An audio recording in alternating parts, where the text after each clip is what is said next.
Restaurants are a lifeblood of New York City. They employ so many people. They're one of the reasons people come to New York and stay in New York, because they come together and congregate. It's not just the food, great as it is, it's an experience.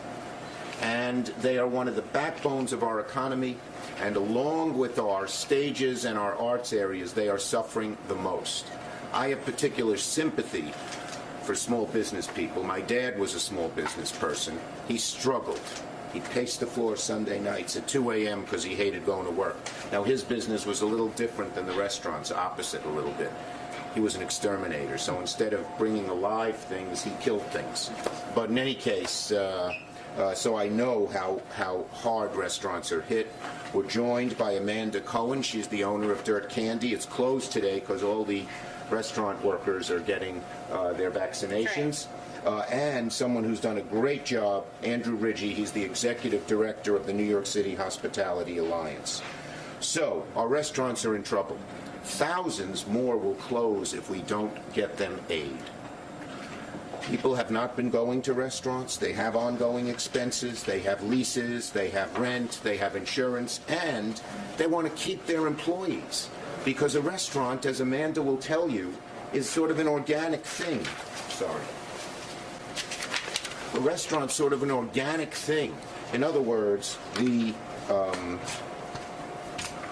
chef and the people who work under the chef, the waiters, the managers, the maitre d', the owners, they all work together. So keeping the employees employed is good for the economy. It's also good for the restaurant as well, as Amanda or any restaurant can tell you. And so we have to help our restaurants. Here's the good news. I've worked very hard to get the Restaurants Act and the upcoming COVID bill, and it was added on the Senate floor last week. It should be added to the House this week, and then when we do the final bill, I expect to be in it. It's bipartisan.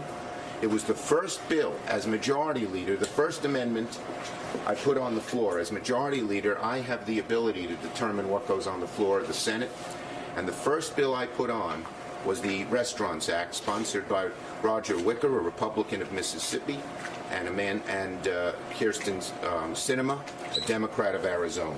So it's bipartisan, and it has big support. What it would do if you put $25 billion aside for a 6-month grant to restaurants. They're in debt. They don't have loans. And the grant is very flexible. It can be used to pay the employees. It can be used to pay the rent or the insurance or PPE, which, of course, Amanda still has to make sure is here. So it's very flexible and very tailored to what the restaurants need. It runs through September. Now, if the COVID crisis is still going by September, I believe we will have strong bipartisan support to renew it, and I would fight to do that. And the bottom line, in another way, is this. Since this is bipartisan, it has a much greater chance of passing and moving through the House and the Senate. Okay, I think I have most of the major points. Oh, yes. This report about our restaurants right here shows how many will close. Thousands have closed already in New York State. Thousands and thousands more. This is crunch time. Between now and next September is crunch time. Hopefully, by September, we will have the vaccine and enough people with the vaccine that restaurants will be able to open and New York life will come back to what it is. But New York can't live without its restaurants. Our restaurants can't live without aid. We're getting them the aid. That's the good news. Okay? I think I covered what I'm supposed to cover, although Angelo, I'm sure, has some very good lines in here that I'm leaving out. That's fine. We'll just wrap it up. I mean, I think you did. We'll do the questions on restaurants. Oh, two things. The maximum grant is $5 million per restaurant, $10 million for a chain, and if you own more than 20 restaurants, you can't get it. We didn't want the Red Lobsters and the Olive Gardens and the big chains to push out Amanda. So they're not competing. It's only the smaller restaurants and the individual restaurants that are allowed. That's a very important point.